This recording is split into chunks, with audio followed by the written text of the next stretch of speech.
Teman-teman, dalam halakoh ataupun kajian nongkrong di masjid kita pada malam ini, pertama-tama saya ingin merefresh semangat dan niat kita bahwa duduk di dalam majelis ilmu atau nongkrong di masjid seperti ini adalah salah satu bentuk tajdidul iman, memperbaharui iman. Salah satu bentuk dari recharging iman, nge-recharge kembali iman kita kepada Allah Subhanahu wa taala. Karena al-imanu yazidu wa yanqus, iman itu naik turun, sehingga ketika kita membiarkan iman itu enggak dicas dalam beberapa waktu, maka iman yang lemah, iman yang sedang turun itu akan berpengaruh kepada amal kita.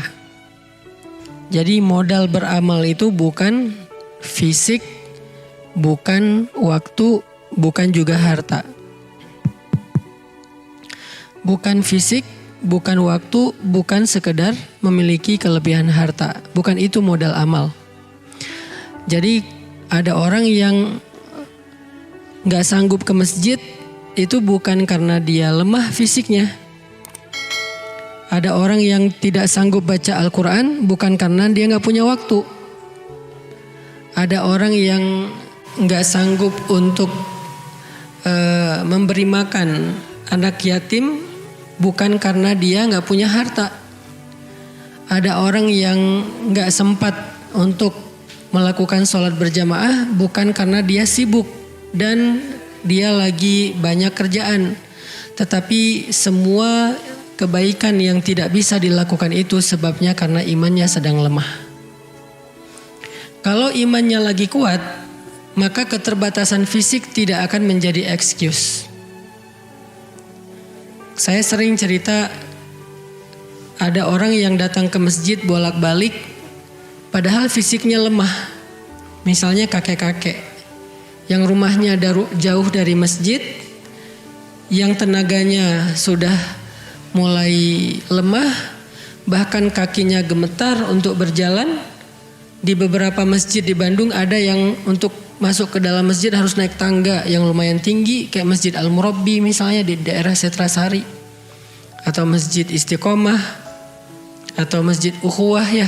Jadi untuk masuk ke dalam masjid dia harus naik tangga. Tapi kakek ini selalu istiqomah ke masjid walaupun fisiknya lemah. Sedangkan kita anak muda yang fisiknya kuat, yang insya Allah gak akan gemetaran kaki kita kalau naik tangga, ternyata gak sanggup ke masjid seistiqomah kakek ini. Itu menjadi bukti penyebab dari kita tidak beramal bukan soal kuatnya fisik, tapi soal iman. Begitu juga dengan masalah keluangan waktu, masalah kelapangan rezeki, dan lain-lain. Faktor-faktor yang saya sebutkan tadi itu bukan alasan utama seseorang tidak baik dalam beramal. Alasan utama dan yang paling mempengaruhi amal kita itu adalah kondisi iman.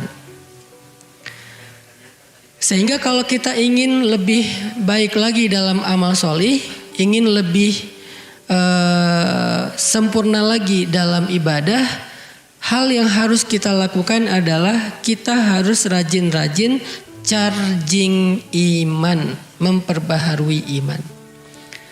Dan charging iman yang paling baik itu dengan cara duduk di dalam majelis ilmu ataupun mendengar nasihat-nasihat yang baik. Itulah kenapa majelis ilmu itu penting dan diadakan secara rutin. Kenapa banyak banget sih kajian-kajian keislaman? Bukan sekedar untuk nambah wawasan sebetulnya. Karena kalau sekedar untuk nambah wawasan, kita bisa baca sendiri.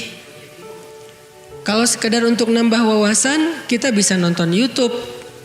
Tapi efek kepada hati dan iman itu beda dengan kita duduk di dalam majelis ilmu. Apalagi kita datang dengan persiapan yang baik. Sebelum datang ke majelis ilmu, mandi dulu misalnya. Memang ngaruh Ustadz, ngaruh.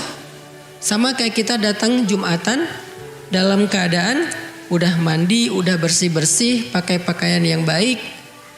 Kecuali buat teman-teman yang memang gak mungkin melakukan ini karena datang ke majelis ilmu sambil pulang kuliah, pulang kerja, it's okay. Tapi buat kita yang mungkin masih bisa, maka kita persiapkan sebaik mungkin hadir dalam majelis ilmu dengan outfit terbaik, dengan kondisi yang nyaman, udah segar, udah mandi, udah relax, bahkan pakai parfum. Karena itu adab duduk dalam majelis ilmu itu memakai parfum agar malaikat di sebelah kita nyaman, termasuk teman yang di sebelah kita. Nah, ini adalah adab yang membuat nanti ilmu itu akan berpengaruh kepada keimanan kita. Kalau cuman sekedar untuk dapatin wawasan, teman-teman udah pasti seringlah mengakses konten-konten di YouTube ataupun di platform-platform sosial media yang lain. Teman-teman bisa aja baca sendiri di Google atau di e-book kalau nggak baca buku yang hard copy. Tapi majelis ilmu punya keajaiban lain dari sekedar berbagi wawasan. Dia ada keberkahan di dalamnya. Yang kita tahu hadisnya, ketika orang berkumpul untuk mencari ilmu dan berzikir kepada Allah, maka malaikat akan menaungi mereka dan berselawat untuk mereka. Itu nggak didapatkan di dalam cara-cara yang lain selain duduk di dalam majelis ilmu. Ternyata iman juga berpengaruh bukan hanya kepada amal kita, tapi iman juga berpengaruh kepada perilaku kita. Dalam Islam iman itu core. Dia itu asalah, dia itu akar dari banyak hal dalam hidup kita. Jadi kalau dibahasakan dengan alam tara kaifa daraballahu mathalan kalimatan thayyibah kasyajaratin thayyibah asluha. Asluha itu dari kata asal. Asal itu dari bahasa Arab jadi bahasa Indonesia asal. Asal itu artinya pokoknya atau akarnya. Asluha sabit. Akarnya, asalnya sangat kuat. Apa akar yang sangat kuat ini? Kata ulama tafsir, iman. Jadi sebuah pohon, maka kekuatan itu terletak kepada akar. Kalau akarnya kuat, gimana pun angin mengguncangkan pohon itu, menggoyangkan pohon tersebut, maka pohon itu tidak akan roboh atau tumbang karena akarnya kuat.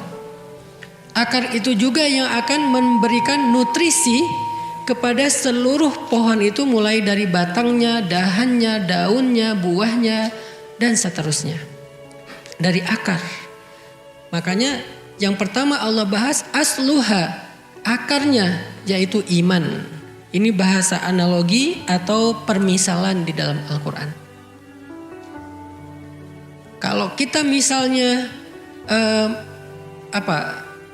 memiliki akar iman yang ditanam di dalam hati itu dengan kondisi yang baik, maka insya Allah akar ini akan menyerap ilmu, akan menyerap zikrullah, akan menyerap energi-energi yang baik, akan menyerap semua nutrisi yang baik, lalu disebarkan ke seluruh diri kita dan kehidupan kita. Saya nggak bilang tubuh kita ya, karena hati yang dimaksud di sini bukan organ. Maka akar ini akan mengalirkan, akan menyebarkan nutrisi kebaikan ke seluruh diri kita dan kehidupan kita.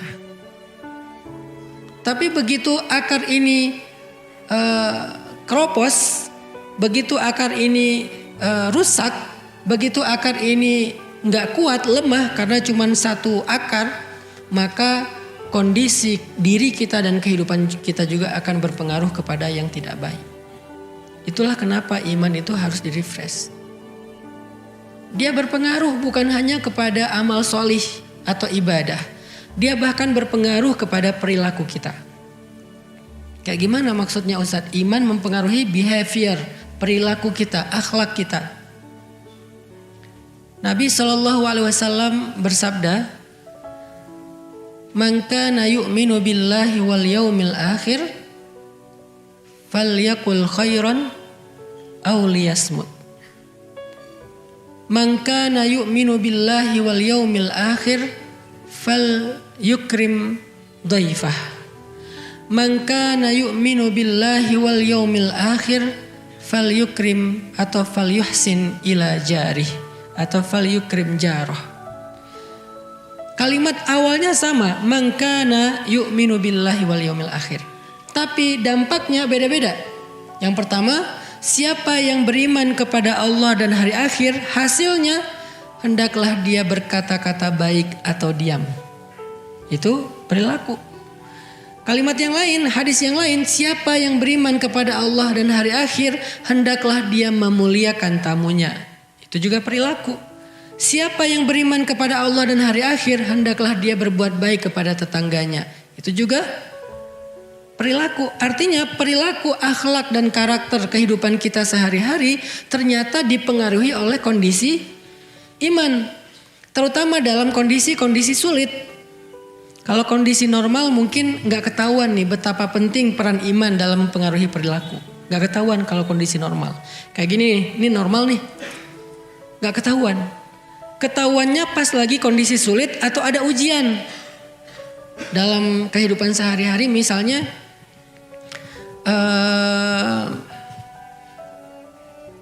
perilaku kita di dalam rumah.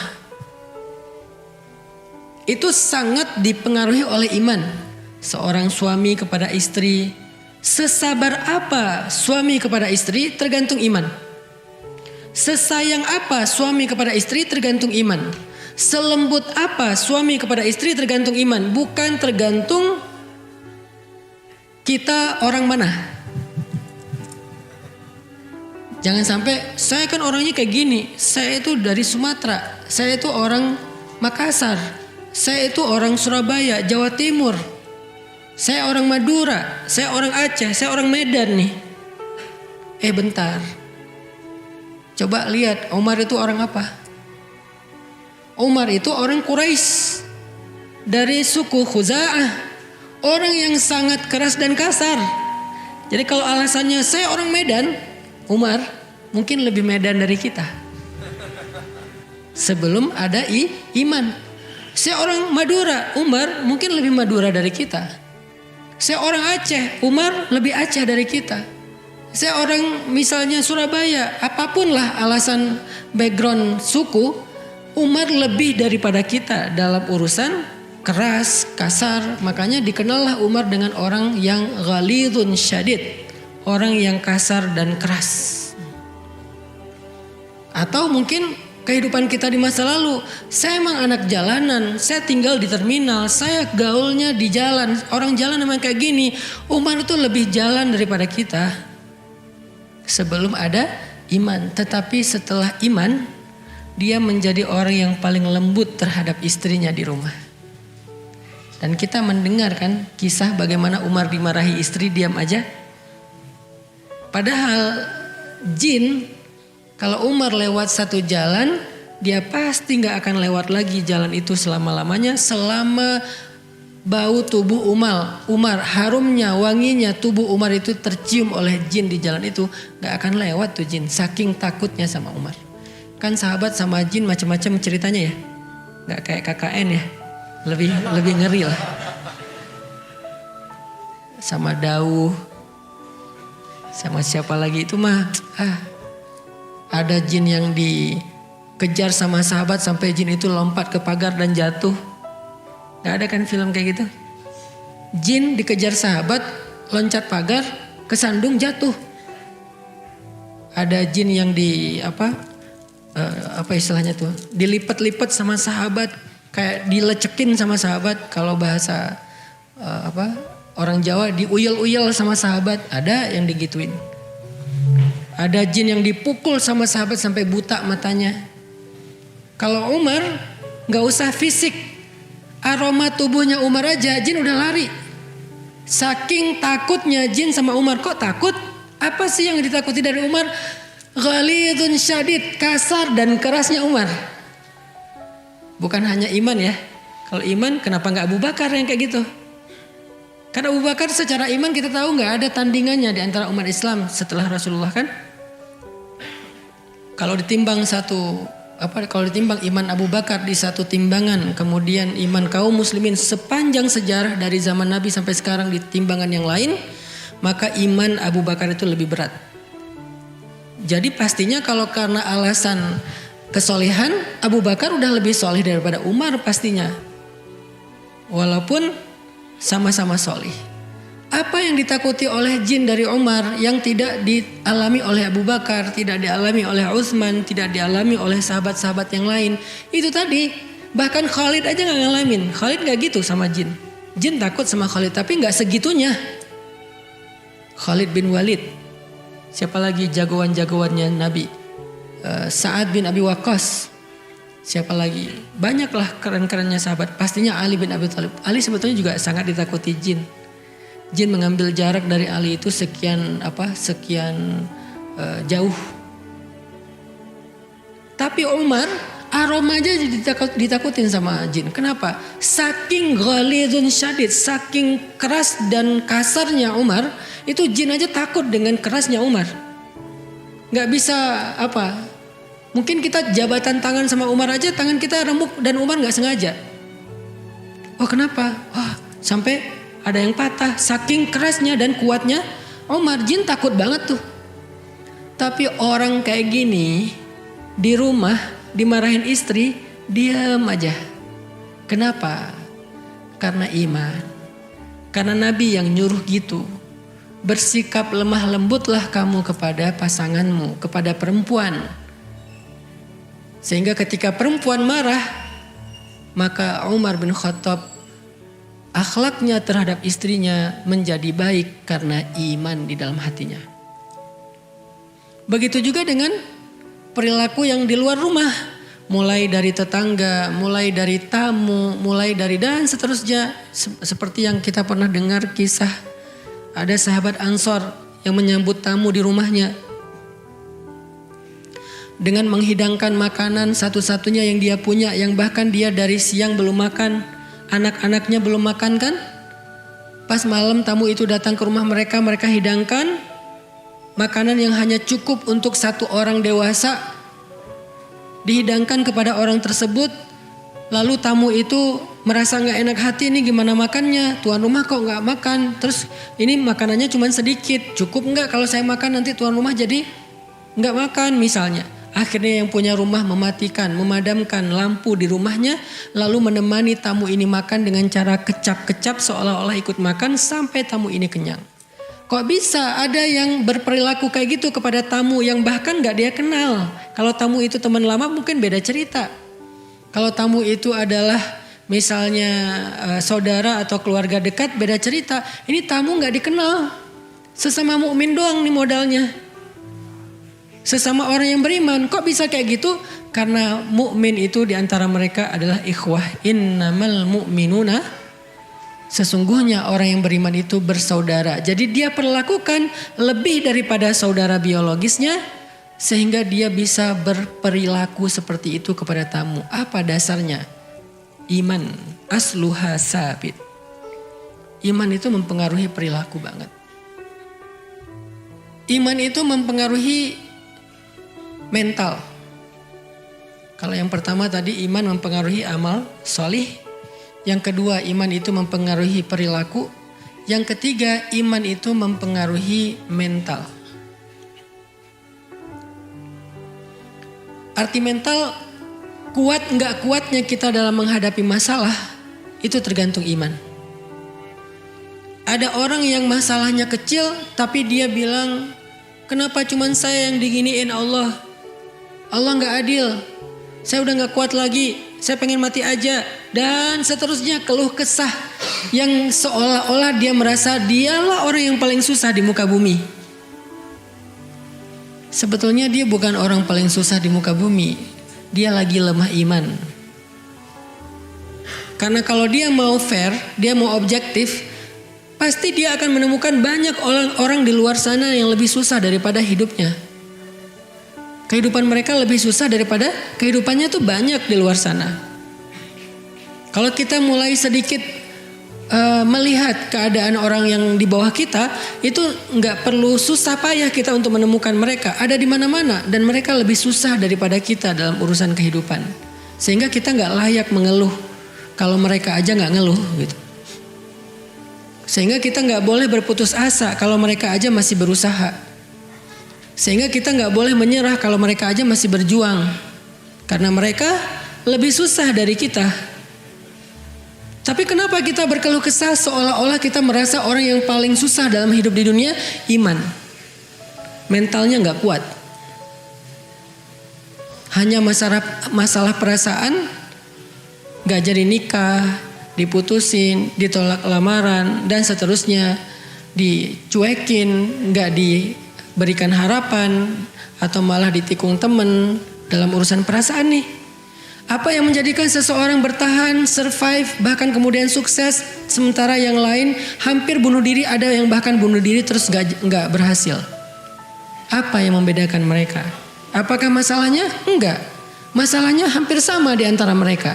Yang membedakan mereka kekuatan iman yang mempengaruhi mental mereka.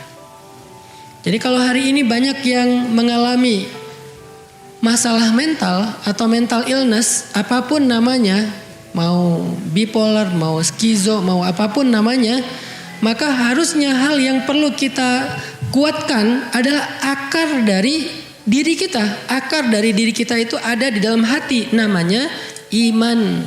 Itu yang harus dikuatkan. Namanya masalah, semua kita punya masalah pasti. Ustadz punya masalah, pasti punya. Masalah kita itu setiap hari, cuman ada yang masalahnya pas satu fase masalahnya kayak naik banget, jadi banyak banget masalah kayak nggak beres-beres. Ada aja bertubi-tubi, ada fase yang landai, tapi tetap ada masalah, cuman nggak seperti yang fase tadi. Ngalamin, semua kita ngalamin, bukan saya doang, bukan teman-teman doang, kita semua ngalamin fase kayak gitu. Apa yang membuat bertahan dalam rumah tangga nih, buat yang udah nikah? Ada fase ketika kayaknya lagi nyaman, tiba-tiba turun sampai nggak kebayang di bawahnya tuh.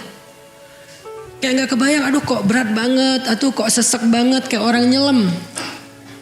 Ada kalanya lagi kayak terbang gitu, slow, santai, bisa lihat view yang indah. Ada kalanya turun tapi masih nyaman karena ada di daratan atau di permukaan air. Ada kalanya nyelamnya cuma 5 meter, enak juga. 10 meter, 20 meter, udah mulai kayak ditekan, sesek, sakit kepala, telinga bunyi nguing-nguing, ya.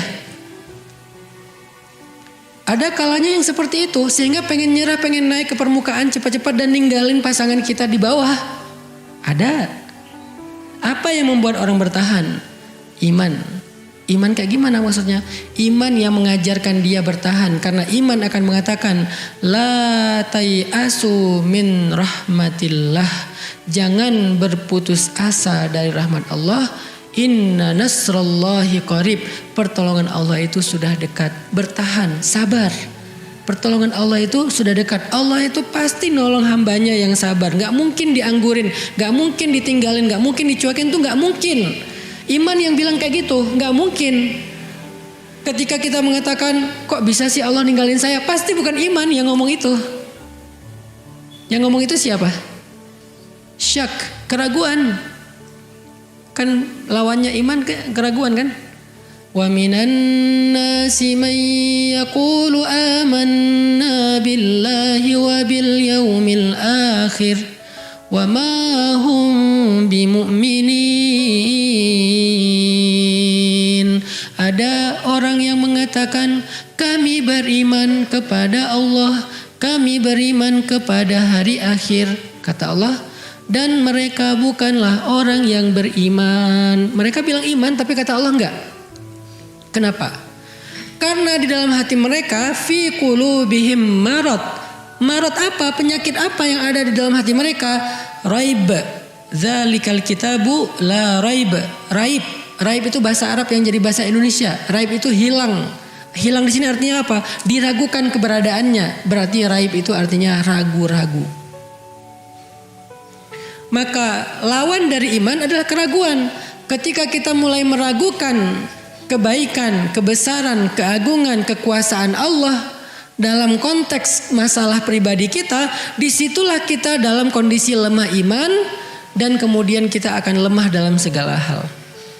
Tapi ketika kita yakin kepada Allah, keagungannya, kebaikannya, kekuasaannya, kemuliaannya dalam konteks masalah kita, disitulah kita sedang kuat iman, maka insya Allah kita akan kuat dalam segala hal, termasuk kuat mental tadi.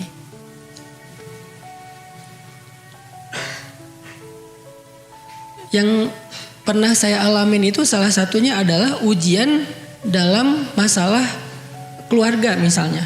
Itu kalau misalnya nggak kuat, itu udah selesai.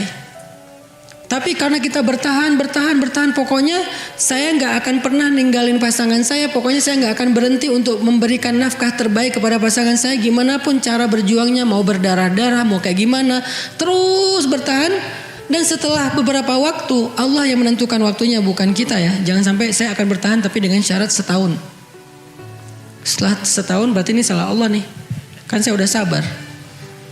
Bukan kita yang menentukan waktunya.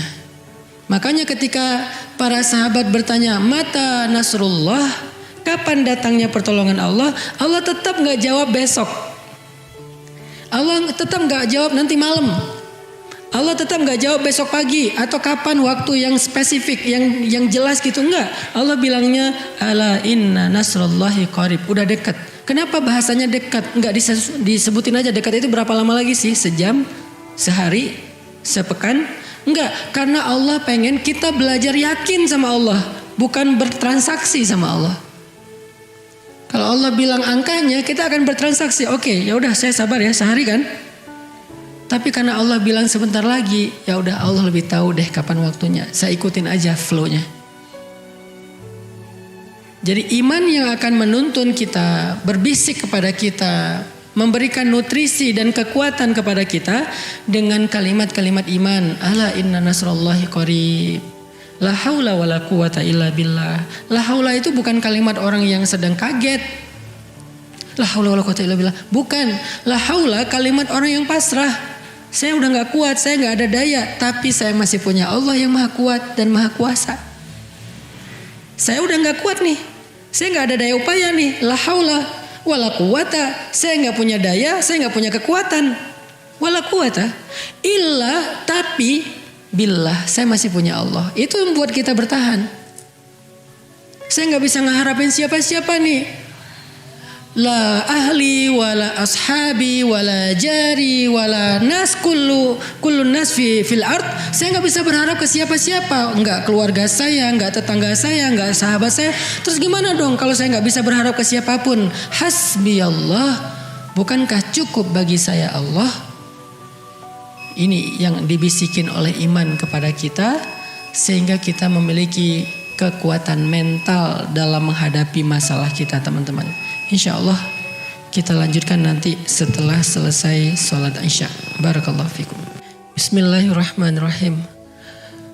Teman-teman yang dirahmati Allah Subhanahu wa taala, kita lanjutkan pembahasan tentang iman. Karena ini adalah pertemuan pertama kita setelah Lebaran, saya berharap prolog ini bisa menjadi penyemangat buat kita untuk selalu hadir dalam kajian-kajian kita ke depannya, bukan hanya di Masjid Nurul Falah. Nanti juga kita adakan kalau memang sudah waktunya, sudah siap di pesantren Cilengkrang, kemudian juga di masjid-masjid yang lain. Kita tadi membahas bagaimana iman itu mempengaruhi amal kita, ibadah kita, termasuk kayak orang yang bersedekah. Orang yang bersedekah itu berapa jumlah sedekahnya itu tergantung iman. Kalau dia yakin sama hadis Nabi, iman itu kan artinya yakin dan percaya ya. Kalau dia percaya kata Nabi, demi Allah tidak akan berkurang harta karena sedekah. Semakin dia yakin dengan kalimat itu ya semakin dia sedekahnya semaksimal yang dia bisa. Walaupun tetap ada fikihnya. Jangan sampai kita memberikan sesuatu yang menjadi hak waris kita, menjadi hak keluarga kita, sampai kemudian keluarga kita kelaparan. Kecuali dengan seizin mereka, kayak cerita sahabat tadi ya, yang ngasih makan kepada tamu dengan seizin istrinya. Tapi kalau nggak dengan seizin istrinya, dia zalim kepada keluarganya. Yang jadi pelajaran adalah kadang-kadang kita punya kelebihan rezeki pun tapi merasa sayang untuk diberikan. Dan kita merasa kalau udah sedekah itu uang kita berkurang. Kenapa orang merasa kalau sedekah uangnya berkurang? Karena dia ragu akan dikembaliin gak nih sama Allah. Cuman gak bisa ngomong. Yang berbicara di situ hatinya. Lisan kita gak mungkin bilang Allah ngembaliin gak uang saya. Gak mungkin. Tapi kita kan berkomunikasi dengan Allah lewat hati juga. Kadang-kadang dengan lisan kita berkomunikasi dengan Allah, tetapi hati kita sebaliknya. Innallaha la yanzuru ila aswarikum wala ila a'malikum walakin yanzuru ila qulubikum. Allah itu berkomunikasi dengan kita bukan dengan fisik dulu, bukan zahir dulu, tapi hati kita. Jadi kalau lisan kita bilang amanna, hati kita bilang ragu, maka Allah bilang wa ma hum bimu'minin. Kenapa kita kayak ragu-ragu mau sedekah? Karena kita pikir ini dibalikin gak ya, dibalikin gak ya? Buktiin sendiri. Saya nggak akan minta nih pakai apa, sini kasih, saya nggak akan minta gitu. Buktiin sendiri-sendiri aja deh. Karena kita masing-masing punya cara sendiri. Buktiin aja sendiri. Gimana kalau kita ngasih, nggak lama tuh, nggak lama, cepet banget. Berapa jumlahnya? Jangan tanya saya, Allah lebih tahu. Saya nggak berani menjanjikan angkanya karena bisa dikonversi dalam bentuk angka. Bisa dikonversi dalam bentuk kehidupan, bahagia, hidayah. Bisa juga untuk keluarga, anak kita. Dan yang lebih baik lagi dikonversinya di akhirat. Jangan semuanya pengen diambil di dunia. Terus akhirat kita sisanya apa? Kan kita gak hidup sekali doang teman-teman. Kita hidup tuh 2 kali. Mati yang sekali, hidup 2 kali. Dan dalam kehidupan kita di akhirat, kita juga butuh bekal. Seperti kehidupan di dunia. Tapi karena kehidupan di dunia ini kita gak lama, bekalnya gak banyak-banyak amat. Sedangkan kehidupan akhirat lama, susah. Udah gak bisa ikhtiar lagi. Di dunia kita masih bisa ikhtiar nih. Di akhirat kita tinggal make yang di dunia. Udah gak bisa diikhtiarkan lagi. Itulah kenapa butuh bekal akhirat. Jangan semuanya pengen dihabisin di dunia. Kali 700 kali lipat.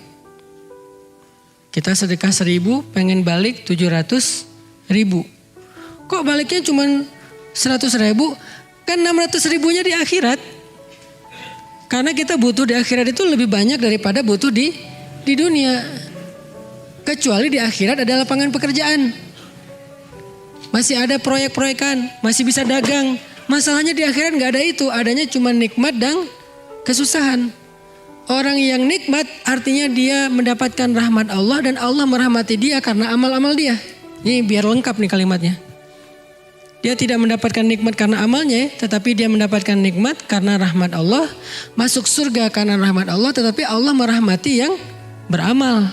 Kan gitu ya. Kita gak masuk surga karena sholat. Kita gak masuk surga karena sedekah, karena puasa, karena amal solih. Kita masuk surga karena rahmat Allah. Ya, terus pertanyaannya, siapa yang Allah rahmati? Yang beramal solih. Gimana Allah merahmati yang berbuat dosa, maksiat dan zolim? Kalau gitu di mana keadilan Allah? Kalau Allah sama-sama merahmati yang zolim sama yang terzolimi. Orang menyakiti kita, kemudian maaf nih bahasa lebih vulgar lagi. Seorang koruptor, seorang begal, seorang perampok yang belum bertobat nih ceritanya. Mengambil hak orang lain, merampas hak orang lain, menyakiti orang lain, sama masuk surganya dengan korbannya. Terus di mana keadilan Allah? Kecuali dia sudah bertaubat. Artinya kita di akhirat itu udah nggak bisa lagi beramal, nggak bisa lagi berusaha, sehingga orang yang menyesal di akhirat pasti ngomongnya gini. Ya Allah, kembalikan saya ke dunia, maka saya akan melakukan ibadah, sholat, sedekah dan seterusnya. Pasti minta dibalikin ke dunia. Kenapa? Karena di dunia doang bisa berusaha kayak gitu. Sehingga apa yang kita lakukan di dunia ini kalau nggak Allah balas persis dengan angka-angka dalam persepsi logika kita, yakinlah Allah tetap ngebales kok, cuman dikonversinya di akhirat. Sebagian dikasih ke dunia sesuai dengan kebutuhan kita. Dan Allah lebih tahu kok kebutuhan kita. Tapi yang pasti Allah balas. Dan seringnya sih cara Allah berhitung itu lebih baik daripada cara kita. Kita berhitung dikali sekian, Allah mengalinya lebih dari itu dan tidak ada batas. Seringnya kayak gitu sih. Iman yang menyuruh kita melakukan itu. Berpengaruh kepada ibadah. Kenapa kita berpuasa. Karena Allah memanggil ya ayyuhalladzina amanu, wahai orang yang beriman. Orang yang beriman yang bisa berpuasa. Kalau nahan lapar dan haus, banyak orang yang bisa. Tapi berpuasa dengan makna yang utuh hanya orang yang beriman. Panjang lagi nanti tuh ceritanya tentang bab itu. Tahun depan deh kita bahas di bulan Ramadan. Insya Allah kalau ada umur dan kesempatan. Jadi iman mempengaruhi amal. Kalau kita amalnya lagi lemah, pasti imannya lagi lemah. Coba segera tajdid iman kita, perbaharui iman kita. Refresh iman kita. Kalau ibarat akar, siram lagi tuh akar. Kasih pupuk. Tapi kadang ada orang yang ketika dia amalnya lagi drop, dia gak tahu mau ngapain. Terus nanya, Ustadz gimana ya biar semangat beribadah? Sederhana jawabannya, tajdid iman kamu. Perbaharui iman kamu. Itu berlaku untuk semua kita. Cuman Rasulullah yang imannya stabil. Setelah Rasulullah bahkan sahabat pun imannya naik turun. Cuman naik turunnya sahabat tuh gini. Naik turunnya kita gini. Udah naik masih nurun sebetulnya. Orang yang normal naik turunnya gini. Kita naik turunnya gini. Apa naik turun kayak gini tuh? Kalau lagi turun yang wajib aja ditinggalin. Kalau lagi naik cuman yang wajib-wajib aja. Kalau yang normal, kalau lagi naik yang sunnah. Kalau lagi turun yang wajib tetap terjaga. Kalau sahabat lagi turun sunnah. Kalau lagi naik sunnahnya lebih dari itu. Artinya gak ada orang yang imannya benar-benar naiknya tuh naik tanpa turun itu kecuali Rasulullah Sallallahu Alaihi Wasallam. Selain itu ya naik turun, cuman model grafiknya unik-unik. Sebaik-baik naik turunnya ya grafiknya para sahabat. Setiap hari imannya naik turun tetapi mengarah ke atas. Kita kalau bisa kayak gini nih itu udah keren sih. Naik amal soleh yang sunnah-sunnah ditambah. Pas turun yang wajib gak ditinggalin. Kalau pas turun yang wajib ditinggalin, pas naik yang wajib dikerjain itu juga gak khusyuk-khusyuk amat. Ya udah pasti kayak gini nih. Ke arah ke bawah. Lagi naik nih imannya. Mulai salat wajib. Naik iman salat wajib. Kebayang gak lagi turun? Karena harusnya turun iman, salat wajib. Naik iman, salat sunnah. Naik iman, baca Al-Ikhlas. Kebayang gak turunnya? Lagi alhamdulillah lagi semangat nih. Qul huwallahu ahad. Naik iman. Turunnya baca kitab yang lain kali ya. Nah ini artinya iman mempengaruhi ibadah. Iman mempengaruhi perilaku tadi. Kayak misalnya Abu Bakar pernah marah sama orang. Gara-gara apa marah? Gara-gara ya wajar sih marah. Gara-gara orang itu memfitnah putri kesayangan Abu Bakar dengan fitnah yang keji. Yaitu selingkuh atau zina. Lebih parahnya lagi orang itu ternyata selama ini sering dibantu sama Abu Bakar. Seringnya bukan berarti seminggu sekali, hampir setiap hari dibantu sama Abu Bakar. Dibantu ini, dibantu itu, terus saja. Bahkan bisa dibilang dia udah kayak dinafkahi Abu Bakar tuh. Tega-teganya memfitnah Aisyah. Marah Abu Bakar, sumpah demi Allah saya gak akan bantu dia lagi. Wajar sih kalau kita mungkin lebih dari itu. Karena anaknya difitnah. Ternyata turun ayat menegur Abu Bakar. Apakah kamu gak suka jika Allah memaafkan kesalahanmu? Maka maafkanlah. Kalau pengen dimaafin sama Allah. Langsung pas dengar ayat itu Abu Bakar mengatakan bala ya Rob, bala ya Rob. Tentu ya Allah saya suka kalau saya dimaafkan. Kalau dosa saya diampuni maka saya akan maafkan. Pulang ke rumah ngambil semua yang baik-baik. Gandum terbaik, korma terbaik, apalagi roti terbaik diambil. Baju terbaik dibawa ke rumah orang tersebut, dia hadiahkan, dia sedekahkan, dia bilang kalau kamu butuh apa-apa bilang ke saya, mulai hari ini saya akan memberikan kamu kebaikan 2 kali lipat daripada sebelumnya. Apa yang membuat Abu Bakar mampu memaafkan bahkan kemudian berbuat baik kepada orang tersebut? Iman. Iman gimana? Iman percaya dengan perintah Allah, dengan seruan Allah di dalam Al-Quran dan tidak ada di dalamnya kecuali kebaikan. Allah yang nyuruh. Allah yang nyuruh maafin, udah maafin. Kalau Allah bilang jangan maafin ya gak maafin. Ini kita kebalik, yang Allah suruh perangi, yang Allah suruh cegah, yang Allah suruh hindari, malah kita bela. Yang Allah suruh sayangi, malah kita abaikan. Ini kan kebalik, makanya hidup kita susah, hidup kita banyak keanehan. Sekarang penyakit muncul macam-macam penyakit. Karena kita membiarkan apa yang Allah marah. LGBT, korupsi, kriminal, anak muda di jalan bawa senjata tajam, nebas siapapun yang dia temui menjadi kebanggaan. Parah pokoknya. Sehingga butuh ada dakwah kayak gini, ngajak anak muda balik ke masjid. Sebelum pandemi kan udah mulai agak melandai nih kriminalitas ya. Gak ada begal segala macam kan ya. Tapi gara-gara 2 tahun gak ada pengajian, gak ada solusi selain pengajian dan masjid. Peraturan gak bisa, susah. Makanya selain mengandalkan pemerintah, mengandalkan aturan penegak hukum, salah satu yang perlu sangat diandalkan selain itu juga adalah masjid dan dakwah, pembinaan umat. Tapi kalau pembinaan umat ini malah dicurigai, dihalang-halangi, dibubarkan, nah ini berarti dia gak ada niat baik untuk Indonesia. Dia membiarkan Indonesia semakin kelam. Butuh tajdid iman, karena perilaku itu tergantung iman. Di jalan kenapa sekarang banyak adegan orang ribut, keserempet dikit ribut, motor nabrak mobil lari, kan mobil susah ngejar. Dia nggak percaya kalau kita nabrak mobilnya lecet, dia rugi 20.000 beli kumpon, kita akan dibalas sama Allah senilai itu, mungkin lebih dari itu kalau dia doanya lebih parah. Rugi ya Allah saya 20.000, balikin 2 juta. Kan ngeri tuh.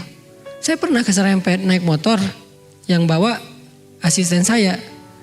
Karena mobil di depan yang bawa ibu-ibu, mungkin dia juga terlalu dekat, gimana kita yang nabrak, kita yang salah lah ya. Tiba-tiba nabrak pakai ban depan kan, cuman ngegores-gores biasa lah, pakai kumpon yang putih, nggak usah yang merah juga beres sebetulnya. Tapi si ibu minta KTP, mana KTP-nya? Bu, saya tanggung jawab, kalau perlu saya cariin kumpon sekarang nih. Enggak, saya minta KTP, buat apa? Takut masnya lari. Kalau lari, saya tadi udah lari.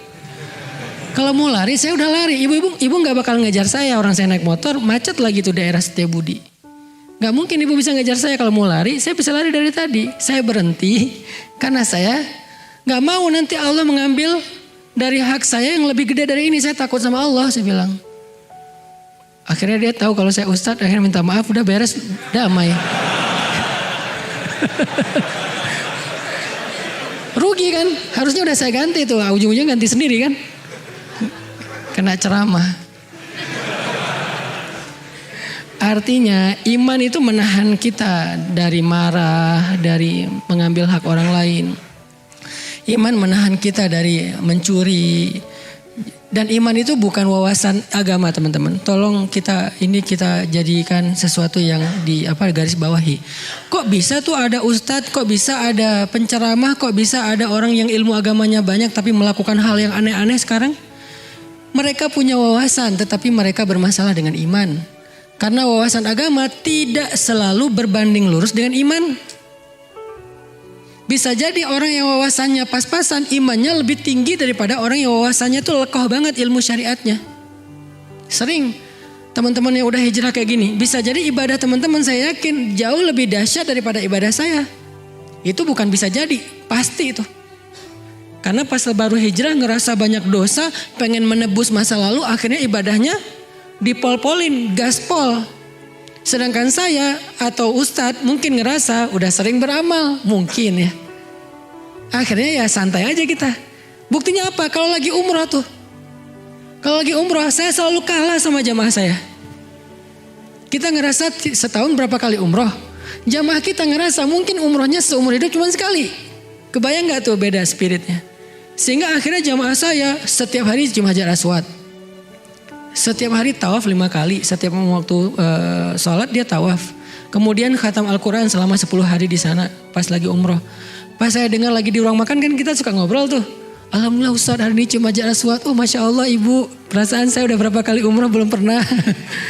Kenapa Ustadz kalah sama dia? Karena ilmu agama tidak selalu berbanding lurus dengan Iman. Makanya yang kita lagi belajar di sini bukan wawasan. Teman-teman kalau mau dapat ilmu agama lebih, bukan belajar ke saya, belajar ke Ustadz Abdul Somad, belajar ke Ustadz Ali Dayat, belajar ke Gus Baha.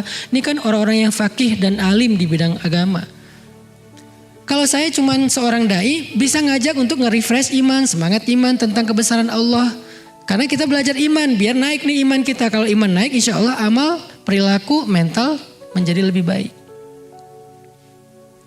Jadi teman-teman jangan heran ya kalau misalnya ada ustadz apapun namanya, kiai atau habib, dia orang yang tahu banget ilmu agama, hal haram kok melakukan hal yang aneh. Itu dia punya wawasan tetapi tidak punya iman. Itu juga sangat kita sayangkan. Makanya yang kita coba duduk dalam majelis ilmu itu tujuannya pengen belajar iman. Belajar iman itu isinya apa Ustadz? Belajar kebesaran Allah. Udah itu aja.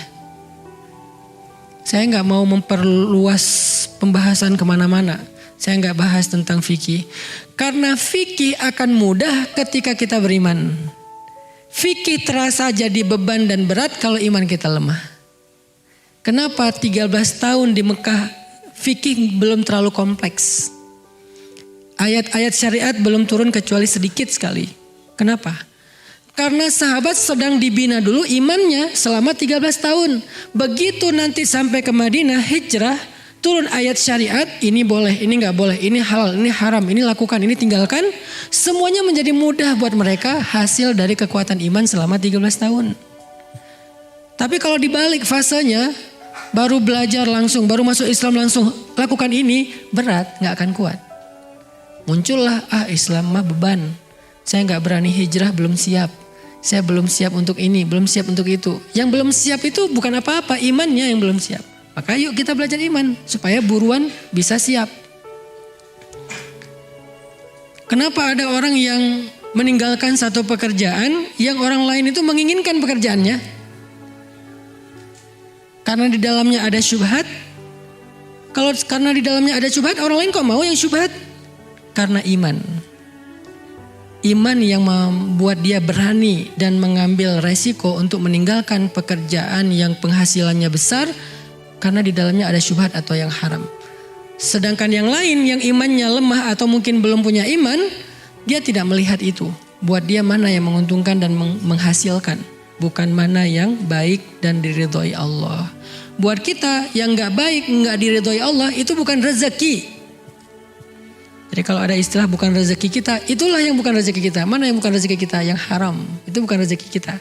Kalau ada yang halal kita hilang, itu bukan, narasinya bukan ini bukan rezeki kamu. Bukan. Narasinya Allah mau mengganti dengan yang lebih baik dengan ini. Yang bukan rezeki kita itu yang haram, udah itu aja. Jangan sampai kita berpikir ketika kita kehilangan sesuatu, memang bukan rezeki saya. Rezeki kita itu. Tapi kalau kita sabar, Allah pengen mengganti yang lebih baik. Yang bukan rezeki kita itu yang haram atau yang syubhatnya kebanyakan. Kalau yang syubhat-syubhat dikit di zaman ini agak susah. Itu pilihan pribadi. Tetapi kalau pilihan dalam bahasa dakwah, kita gak boleh terlalu memberatkan seperti itu. Yang jelas-jelas haram itu bukan rezeki kita. Sehingga kita tinggalkan. Nanti makan apa? Iman yang akan menjawab. Bukankah Allah yang ngasih makan? Sehingga ketika seorang ulama ahli ibadah berangkat haji, setelah setelah istri dan anak-anaknya ridho, tidak meninggalkan nafkah kecuali untuk kebutuhan 3 hari. Lalu ketika mereka udah lapar, istrinya ngeluh kepada anak perempuannya, kamu sih yang menyemangati ayah buat haji. Akhirnya sekarang kita gak tahu mau makan apa, gak ada yang menafkahi kita. Anak perempuannya yang solehan nanya kepada ibunya, ya ummah, wah ibu, ayah kita itu ar-razzaq atau akilur rizki, pemberi rezeki atau pemakan rezeki. Ayah itu pemakan rezeki atau pemberi rezeki? Kata ibunya, ya sama dengan kita, akilur rezeki, dia pemakan rezeki, sama dengan kita, bukan razzaq, bukan pemberi rezeki. Kalau gitu wahai ummah, pemakan rezeki telah pergi, tetapi pemberi rezeki tidak akan pernah meninggalkan kita. Ini kalimat iman yang membuat seseorang kuat. Yang saya sering kali bilang, kenapa Ustadz berangkat ke Mesir padahal gak punya modal apa-apa. Bahkan gak bawa uang serupiah pun. Iman yang mengatakan ke saya, yang ngasih saya makan di Indonesia dengan yang ngasih saya makan di Mesir, Allahnya sama. Berangkat aja. Tapi setelah ikhtiar maksimal ya. Ikhtiar ngumpulin duit. Akhirnya ada duit habis buat pakai beli visa dan tiket. Udah nggak ada lagi sisa. Ya udah berangkat karena udah azam, sudah ikhtiarnya maksimal. Fa idza faraghta fansab wa ila rabbika farghab. Iman yang nyuruh kita teman-teman. Memaafkan, iman yang nyuruh kita. Menyambung silaturahim yang terputus, iman juga yang nyuruh. Kalau pakai hawa nafsu dan ego nih, nggak bakal kita kayak gitu. Misalnya pakai ego nih, ada keluarga besar karena silaturahim kan berlakunya dalam keluarga kan. Ada keluarga kita, apa sepupu atau paman atau ponakan atau ipar atau siapapun lah keluarga besar. Ada yang kita nggak srek sama dia, terus sempat ribut, udah gitu putus hubungan. Nggak ada di grup keluarga besar, kemudian nggak pernah chat, nggak mau tahu, kalau lebaran nggak mau ketemu, dan seterusnya lah, terputus. Kita orang yang merasa marah sama dia ngerasa nggak akan rela saya nyambung silaturahim sama dia. Dia jahat banget sama saya, jahat sama keluarga saya, jahat sama ibu saya, jahat sama istri saya. Pokoknya saya udah nggak nganggap dia lagi nih. Keluarga. Tapi karena ada hadis qudsi di mana Allah berfirman ketika amal manusia dinaikkan kepada Allah setiap hari Senin dan hari Kamis dan setiap pagi dan petang. Maka kemudian Allah berfirman, amhilu hadain hatta yastaliha. Anziru hadain hatta yastaliha. Tahan amal dua orang ini sampai mereka berdamai. Kalau mereka masih terputus silaturahim, amal mereka tergantung antara langit dan bumi. Kalau mereka wafat, meninggal dalam keadaan silaturahimnya masih terputus, maka amalannya akan berguguran, tidak bernilai di mata Allah. Karena kita yakin dengan itu, kita paksakan diri kita, kita lawan ego kita datang menyambung orang yang memutuskan kita di antara keluarga. Sil man qata'aka, sambunglah orang yang memutuskanmu. Jadi silaturahim itu bukan bertamu, teman-teman. Lagi ngapain? Lagi silaturahim. Bukan itu silaturahim. Kenapa silaturahim itu pahalanya gede banget? Karena bukan sekedar bertamu. Kalau sekedar bertamu pahalanya gede, mudah banget ya. Silaturahim itu amalan istimewa karena emang susah. Apa silaturahim itu? Silman qata'aka, sambunglah yang memutuskan. Tapi di sini maksudnya keluarga ya, bukan yang lain. Saya pengen silaturahim sama kamu. Itu nggak ada hadisnya tuh.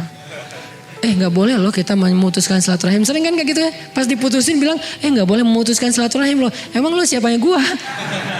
Sepupu bukan, adik bukan, paman bukan ya. Kan orang lain. Di situ nggak berlaku silaturahim. Kalaupun berlaku dalam kebaikan, bukan dalam masalah pacaran, berlakunya ukhuwah, islahu dzatil bain, bukan silaturahmi. Silaturahmi berlakunya dalam keluarga. Kepada siapa objeknya? Bukan yang lagi nyaman. Yang gak nyaman itulah objeknya.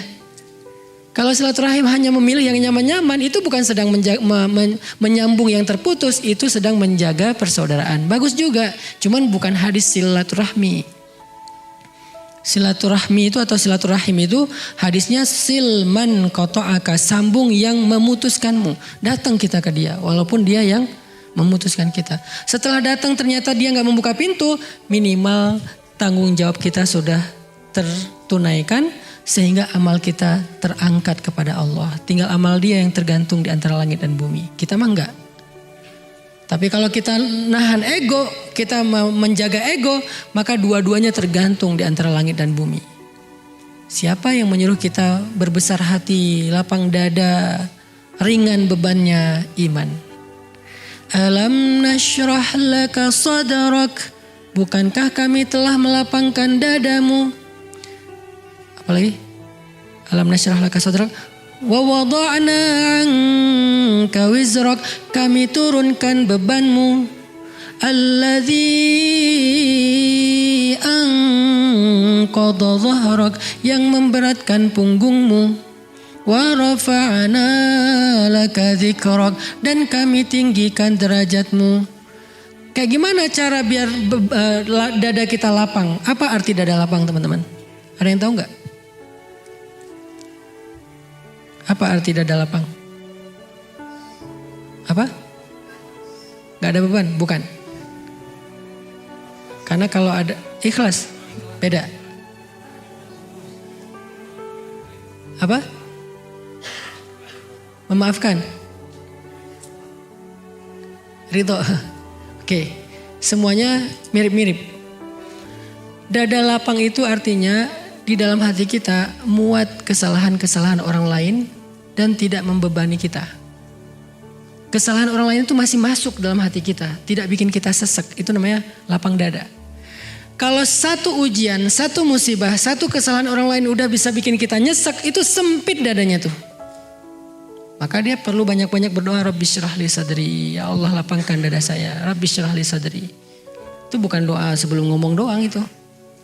Sebelum ceramah, sebelum public speaking, sebelum ketemu orang, Rabbi syrah li sadri wa yassir li amri. Bukan doa buat itu doang. Ketika kita ngerasa satu kesalahan pasangan kita udah bikin kita nyesek, pasti dada kita sempit.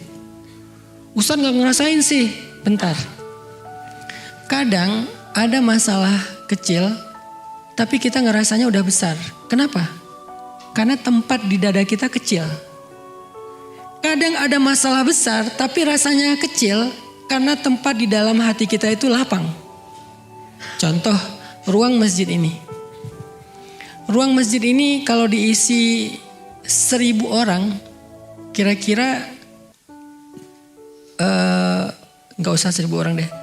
Diisi 100 orang ruang masjid ini. Diisi 100 orang kira-kira rasanya gimana? Nyaman atau sempit? Ini kira-kira berapa orang sini? Lebih kan 100? Sempit gak? Sempit. Kalau sempit tuh duduknya gini. Ini masih bisa duduk lapang, santai. Oke, gak usah 100 orang. 50 orang, sempit gak masjid ini? Bisa selonjoran gak? Kalau 50 orang. Bisa tidur? Bisa. Disardenin aja gini. Dijajar, di soft. Bisa. 100 orang aja sebetulnya masih bisa tidur. Kalau pakai ukuran soft ya. Tapi mungkin agak ngepas. Coba sekarang kita ambil ruangan toilet. Diisi 50 orang. Ternyata masalahnya bukan berapa besar dan kecil masalah, tetapi berapa besar ruang di dalam hati kita. Kalau hati kita selapang-lapangan bola, sekian banyak masalah, sekian banyak ujian, sekian banyak kesalahan, masih kerasa lapang, bukan masalah besar. Tapi karena hati kita sempit, sesempit toilet, 2-3 masalah itu udah sesek tuh. Makanya orang yang alam nasyrah laka sadrak berarti orang yang siap dengan berbagai macam masalah karena dadanya lapang. Nabi itu syarhus sadar banget, lapang banget dadanya. Sehingga beliau gak mudah terganggu dengan omongan orang-orang lain. Yang buat Nabi sedih itu bukan celaan mereka, Nabi gak terpengaruh dengan celaan mereka. Orang Quraisy mencela beliau, menghina beliau, memfitnah beliau, itu gak ngaruh kepada hati beliau. Yang bikin beliau sedih, mereka gak beriman, menolak kebenaran, itu yang bikin Nabi sedih. Nabi sedih untuk mereka, bukan untuk dirinya. Jadi jangan pernah, Nabi juga kan sedih Ustaz kalau dicela. Enggak. Kata siapa Nabi sedih kalau dicela? Nabi sedih kepada orang yang mencela, bukan karena celaannya. Kalau kita sedih karena celaannya, orang itu celaka, senang kita. Nabi sedih karena tahu orang yang mencela itu akan celaka. Yang dicela itu kekasih Allah. Dan Allah tuh gak ridho banget kekasihnya dicela. Sama kayak kita, kekasih kita dicela, keluarga kita, orang yang kita sayangi dicela. Kita gak ridho, apalagi Allah. Nabi takut itu sama orang itu. Kasihan dia mencela saya. Ntar kalau Allah marah gimana? Kasihan dia menghina saya. Ntar kalau Allah murka gimana? Nabi kasihan sama dia makanya sedih. Bukan karena beliau dicela. Jadi jangan pakai dalil Nabi juga kan sedih kalau dicela. Enggak sedih Nabi itu kalau dicela. Kok bisa sih Nabi nahan? Kok bisa sih Nabi kuat dengan semua perilaku enggak nyaman di sekitarnya? Karena syarhus sadar, lapang dada Nabi itu. Bagaimana Nabi kok bisa lapang dadanya? Baca satu surat sebelum surat itu. Surat Ad-Duha. Ma wadda'aka rabbuka wa ma qala. Allah gak pernah ninggalin kamu. Itu modalnya ya, yakin, iman. Alam yajidka yatiman fa'awa wa wajadaka dhallan fahada wa wajadaka ailan fa'aghna. Itu iman. Jadi surat Ad-Duha Allah lagi ngajarin Nabi tentang iman, percaya, berserah sama Allah. Hasilnya surat Al-Insyirah atau Asyarah, lapang dada, menjadi ringan beban di punggungnya. Kita belum apa-apa udah kebeban. Beban itu artinya tanggung jawab. Baru dikasih tanggung jawab sedikit udah merasa aduh saya gak sanggup. Baru dikasih amanah dakwah sedikit, aduh saya gak mampu. Kenapa kita ngerasa lemah dan tidak sanggup mengambil beban? Karena kita tidak percaya Allah. Kalau kita percaya Allah, kita ambil tuh beban. Di dalam dakwah pemuda hijrah saya udah sering mentarbiyah para santri-santri tarbiyah. Kalau Allah kasih kita beban, ambil aja. Nanti Allah mampukan.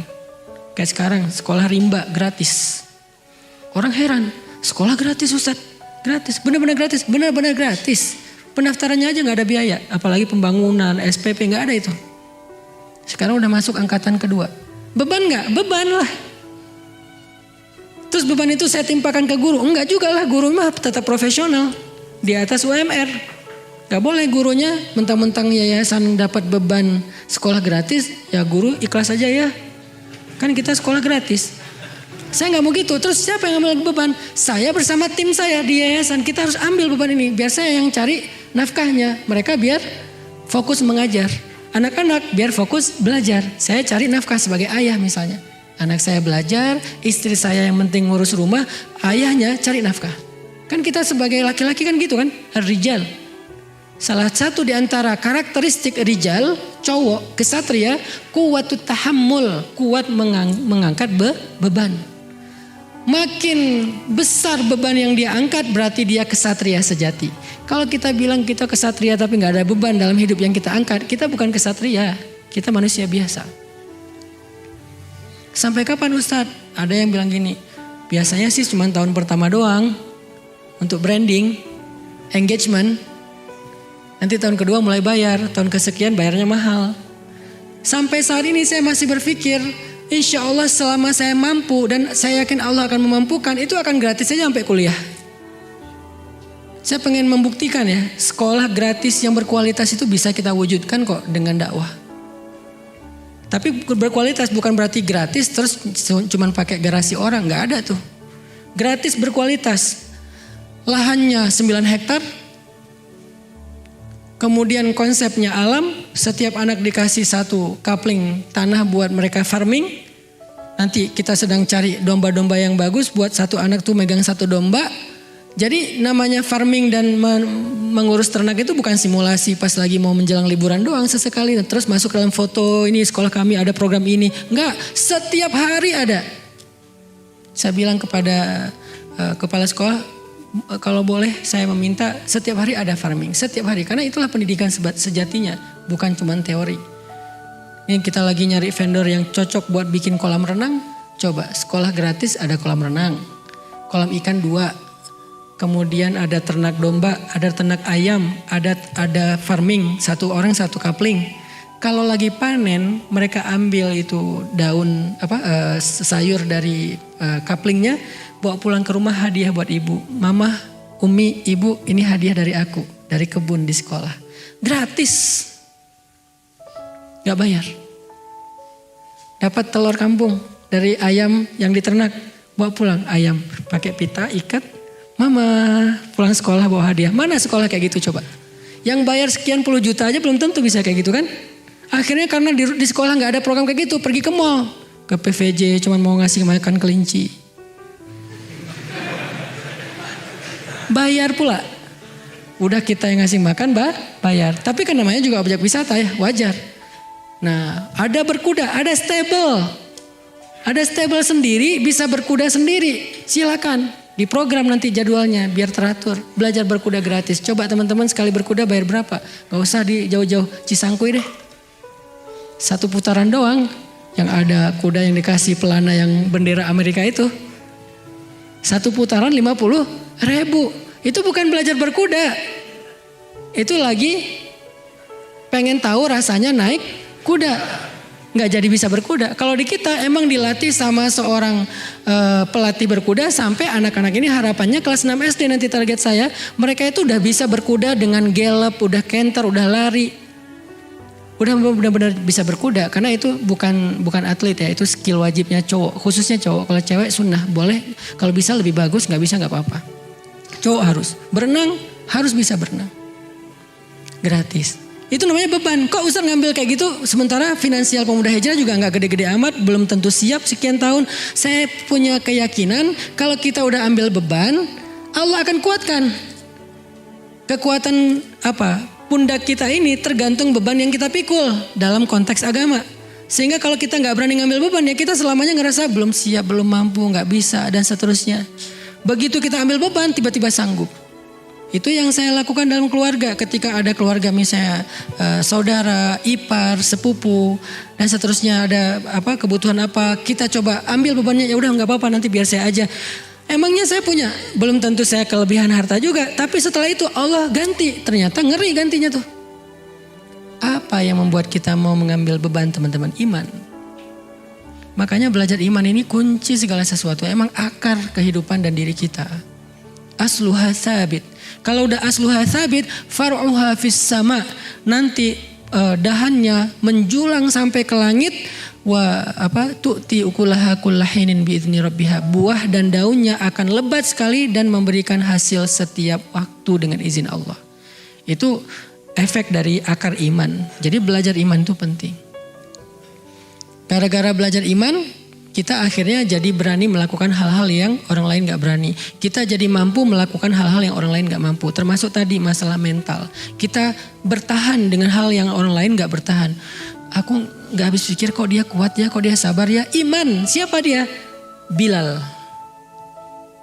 Sampai orang-orang Quraisy pun bertanya, aku takut dia akan mati. Ketika lagi nonton live streaming Bilal disiksa, ada viewers yang komen, aku takut dia mati. Terus viewer yang lain nanya, siapa yang kamu maksud? Yang lain yang tadi bilang pertama bilang, aku takut Umayyah yang mati, bukan Bilal. Ternyata yang ditakutkan akan celaka dan mati ketika dalam adegan penyiksaan Bilal bukan Bilal tapi Umayyahnya. Kok bisa Umayyah yang ditakuti, yang dikhawatirin, yang dikasihani? Karena terlihat Umayyah yang menyiksa Bilal, dia yang tersiksa. Umayyah menyiksa Bilal tapi yang tersiksa Umayyah sendiri. Capek dia nyiksa Bilal. Bilalnya tidak terlihat kayak keberatan atau merasa terbeban atau apa. Walaupun sakit ya, tetapi dia tidak terlihat di matanya, di pandangan matanya bahwa dia itu benar-benar tersiksa, enggak. Tapi dia kuat dan menikmati siksaan itu walaupun berdarah, sakit, dia berteriak tapi dia menikmati. Bahkan dia selangkah pun enggak mau memberikan kepada Umayyah apa yang Umayyah minta. Apa modal Bilal bertahan seperti gunung. Sampai orang-orang mengatakan, sekarang aku baru tahu laki-laki itu bukan dilihat dari penampilannya. Tetapi laki-laki itu dilihat dari ketabahannya. Dan aku baru tahu sekarang Bilal lebih kuat dari semua laki-laki sempurna yang ada di Mekah. Jadi gunung. Teguh banget, tabah banget. Apa modalnya? Kita tahu jawabannya. Kalimat ahadun ahad, ahadun ahad, iman kepada Allah. Itu yang bikin Bilal bertahan. Jadi kalau kita mau ngambil Bilal sebagai model, inspirasi, teladan kita agar kita bertahan, ya berarti kuatin ahadun ahadnya. Iman, belief, percaya, thiqah, berharap sama Allahnya. Itu modal banget loh teman-teman, modal banget. Jadi sebelum kalian belajar sains, belajar ilmu apapun, bahkan ilmu agama dalam bentuk wawasan, belajar ini dulu. Sehingga kalau kalian udah belajar iman, apapun setelahnya akan menjadi kebaikan. Belajar sains setelah iman, nanti jawabannya kalimat responnya adalah, ekspresinya adalah hadza min fadli rabbi. Subhanaka rabbana ma khalaqta hadza batila. Jadi responnya adalah Allahu Akbar. Itu respon orang yang mengerti sains setelah iman. Tapi orang yang mengerti sains tapi gak ngerti iman, responnya adalah ini adalah fenomena alam. kalimat fenomena alam. Dia lebih mending pakai kalimat itu daripada memuji Allah. Padahal ini bukan fenomena alam doang. Ya, tetapi di atasnya ini kebesaran Allah. Ini kebesaran Allah.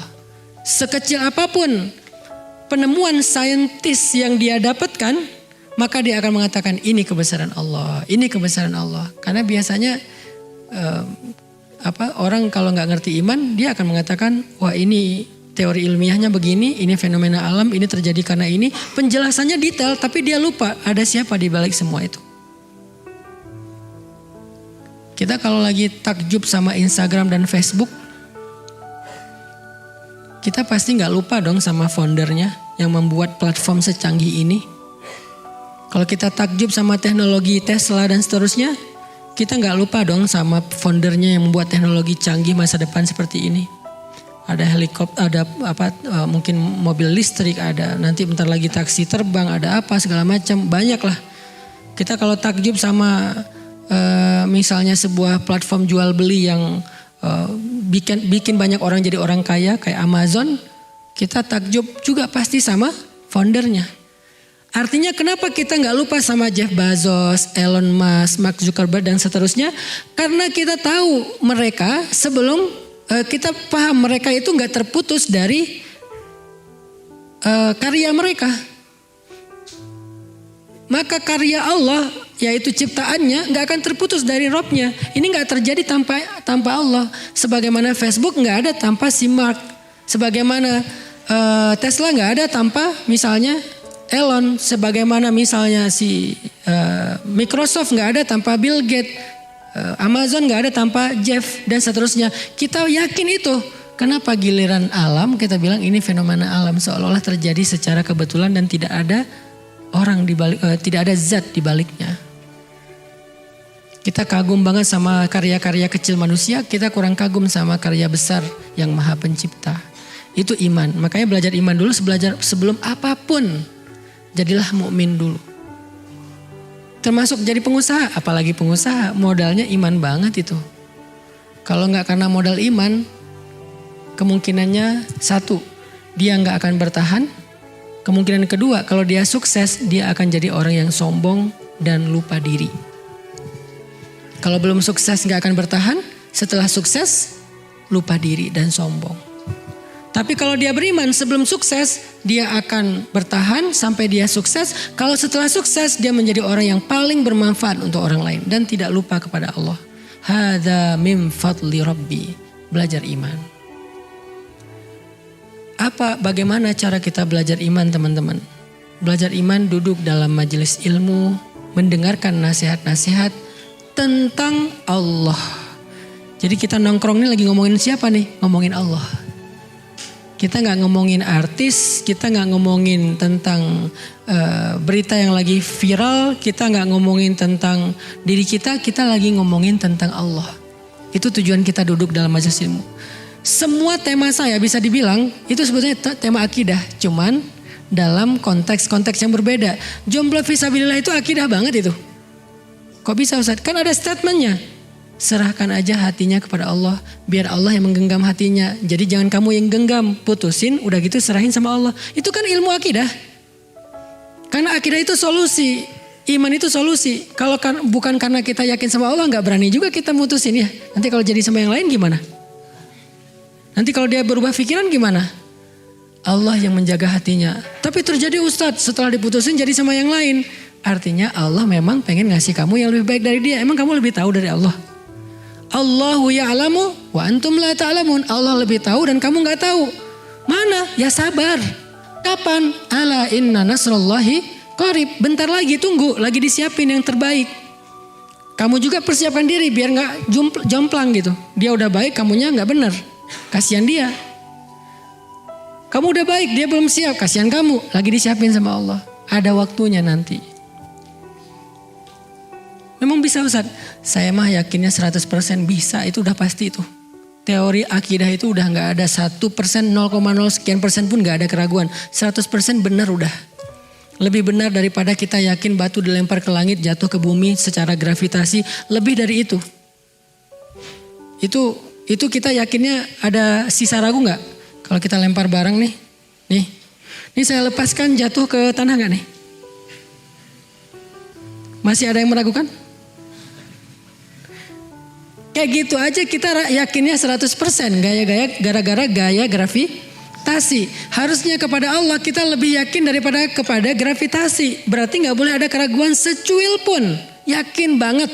Lebih yakin daripada benda yang saya jatuhkan nanti pasti akan jatuh ke tanah atau ke lantai. Lebih yakin dari itu. Kalau lebih yakin dari itu, falimal ya'as. Kenapa berkeluh kesah? Kalau lebih yakin dari itu, kenapa harus berkeluh kesah? Udah tenang aja, ada Allah. Itu kan kalimat yang sering-sering saya ulang-ulangi. Jadi kajian saya dari 2015, apapun judulnya, sebetulnya substansinya itu ilmu tentang akidah. Cuman saya gak suka membahasnya dengan teori rububiyah, uluhiyah, asma, sifat.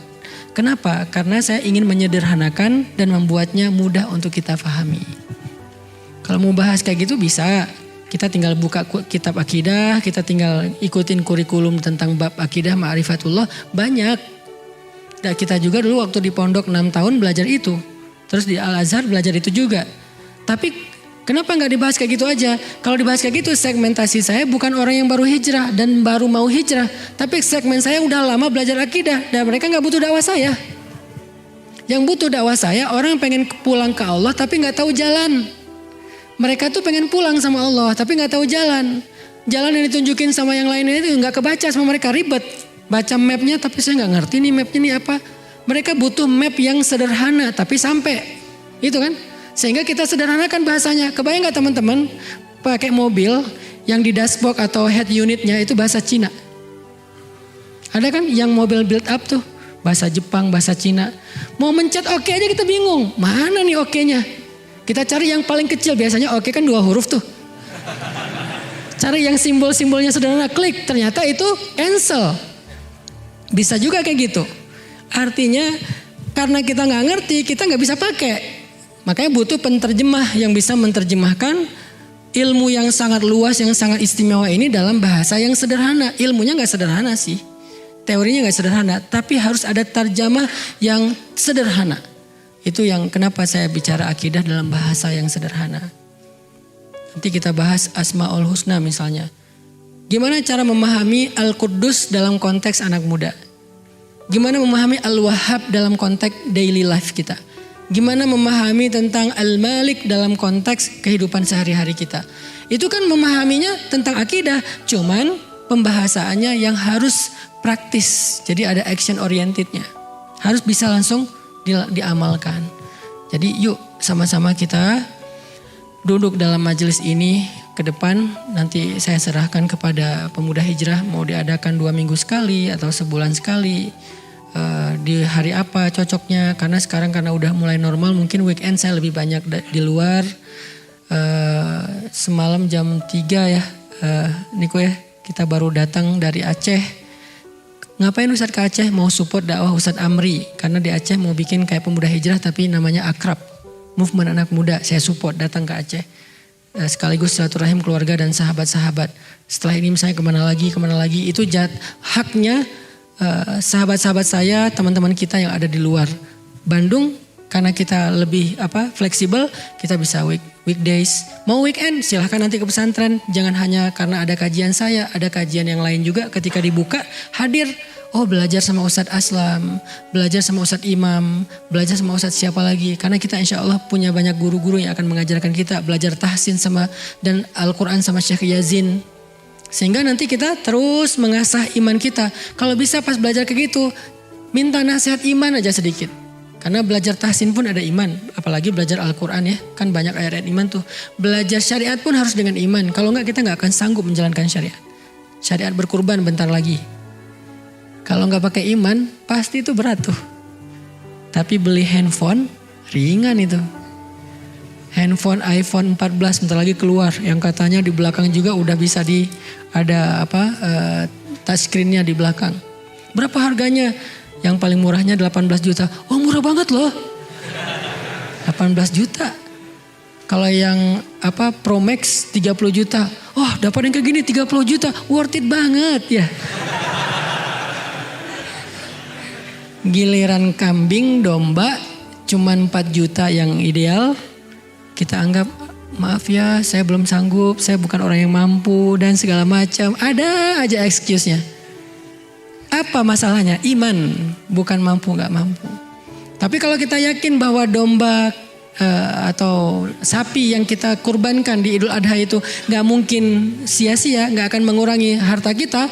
Udah itu mah ringan banget. Justru yang mengurangi harta kita itu membeli urusan dunia, itu kurang harta kita. Benar-benar kurang, apalagi elektronik. Saat beli aja udah berkurang. Kendaraan baru beli udah turun.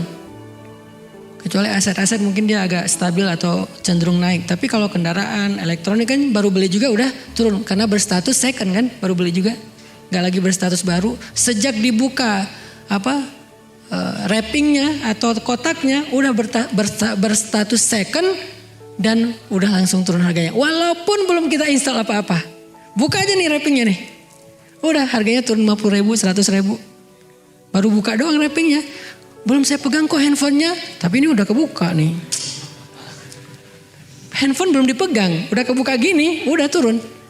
Tapi insya Allah kalau fisabilillah. Salah satunya berkurban. Nggak kayak gitu teorinya. Tapi kok kita nggak yakin sih. Kok kita nggak gregetan sih. Kok kita nggak semangat sih. Tadi masalah iman. Sama Allah. Kalau kita udah bukan hanya naiknya itu sejak kita niat udah naik tuh harta kita. Niatnya benar ya. Saya tahun ini pengen domba. Yang udah biasa domba, tahun ini saya pengen sapi. Baru niat nih, udah naik harga. Udah naik derajat, udah naik pahala. Jadi pahala niatnya doang. Udah gitu kita beli. Belum disembelih, baru dititipin. Udah naik lagi pahalanya. Disembelih sama kita, apalagi kalau kita bisa menyembelih sendiri. Lebih keren lagi. Saya sih pengen bikin tren ya tahun ini. Bagi yang mau aja. Yuk kita belajar menyembelih domba sendiri. Nanti di pesantren bentar lagi kita akan bikin tarbiyah menyembelih domba. Gak usah sapi dulu deh, domba dulu aja. Buat anak muda yang sudah mau menyembelih domba tahun ini, berkurban domba. Tolong usahakan mulai tahun ini kalau bisa nih ya bagi yang serius nih. Mulai nyembelih sendiri deh biar sempurna ibadahnya. Jangan disembelih orang. Kan biasanya masalah di Idul Adha itu susah nyari jagal ya. Jagal laris manis tuh. Dari pagi nyembeli sampai malam tidur gak sengaja. Saking laris refleks gitu kan. Wah kerjaannya siang-siang wah sepanjang. Tuh Ertugrul tuh anak saya yang paling kecil gara-gara ngelihat saya nyembeli. Sampai hari ini asal digendong. Saya gendong dia. Udah gitu salah. Takbir dulu. Allahu Akbar, Allahu Akbar. Nggak gini dia. Kalau gini berarti dia salah. Karena dia ngelihat kita udah dapat tarbiyah tentang cara menyembelih yang benar. Gini caranya. Mau pakai pedang palsu, mau tangan saya juga nyesel. Aduh salah nih saya nunjukin ke Ertugrul. Jadi tahun ini dia saya suruh main aja deh. Gak usah lihat lagi saya nyembelih. Karena ntar. Artinya mulai tahun ini bisa gak nih anak muda Bandung duluan nih. Kan biasanya tren dari kita kan. Anak muda Bandung, kalian yang udah bisa berkorban satu domba, usahakan nyembelih sendiri. Nanti dari panitia tinggal nyiapin bilah pisaunya aja nih. Datang kan biasanya kita nonton domba yang kita punya kan. Nah sekarang jangan cuma nonton, apalagi sampai bilang saya nggak kuat lihat darah. Cewek ngomong gitu oke. Kita ngomong gitu nggak kuat lihat darah. Astagfirullahaladzim. Belajar tahun ini kita kuatkan karena kalau rame-rame biasanya lebih kuat kan. Kalau sendiri kan nggak ini ya, nggak tega kan kita orangnya lembut sih. Kalau rame-rame insya Allah lebih berani. Nah kita nanti akan tapi ikut tutorial dulu, jangan asal-asalan nanti menzalimi dan menyakiti hewan sembelihan. Latihan dulu nanti di pesantren kita bikin pelatihan menyembelih yang syar'i, yang sunnah, yang tidak menyakiti, yang membuat dagingnya tidak mengandung kolesterol karena darahnya habis semuanya. Insya Allah sehat dimakan juga karena syariat itu pasti baik. Karena kita nggak menjalankan syariat dengan baik makanya kita penyakitan ya. Nah itu nanti kita latihan bareng-bareng. Setelah itu yang mau menyembelih ngerasain sensasi dan kebaikan menyembelih yang dialami oleh Nabi Ibrahim, Nabi Muhammad, kita rasain sendiri nih, bukan cuma dengar cerita. Yuk bareng-bareng kita lakukan tahun ini. Sehingga semuanya bisa menyembelih jadi cowok sejati. Ya.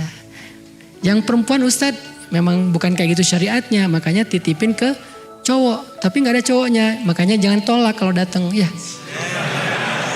Kalau ada yang datang terima. Itu aja. Barakallahu fikum. Bismillahirrahmanirrahim. Ya Allah, ampunkanlah dosa kami. Dosa kami setelah Syawal, mungkin kami tidak seperti Ramadan. Di bulan Ramadan kami rajin ke masjid, di bulan Syawal kami mulai jarang. Di bulan Ramadan kami membaca Al-Quran, di bulan Syawal mungkin sampai hari ini belum khatam. Di bulan Ramadan kami menahan diri dan hawa nafsu, di bulan Syawal kami tidak mampu. Di bulan Ramadan kami rajin itikaf, betah di rumahmu, tetapi di bulan Syawal kami lebih betah di rumah kami. Ya Allah, maafkan kesalahan kami ya Allah. Tidak ada niat kami untuk meninggalkanmu dan lebih tertarik dengan Ramadan. Sesungguhnya Ramadan itu adalah syariatmu. Ramadan telah pergi tetapi engkau bersama dengan kami. Ya Allah, istiqomahkan kami dalam ketaatan seperti bulan Ramadan, walaupun kami berada di bulan-bulan yang lain. Sehingga ketika kami istiqomah dan dawam, engkau juga akan selalu menemani kami dan merahmati kami. Ya Allah, berkahilah majelis kami ini dengan majelis yang penuh rahmat, yang di dalamnya kami belajar iman tentang engkau. Tambahkanlah iman kami lewat majelis ilmu. Jangan biarkan kami termasuk orang-orang yang ragu kepadamu. Rabbana atina fid dunya hasanah wa fil akhirati hasanah wa qina adzabannar. Walhamdulillahirabbil alamin. Subhanakallahumma wa bihamdika asyhadu an la ilaha illa anta astaghfiruka wa atubu ilaik. Assalamualaikum warahmatullahi wabarakatuh.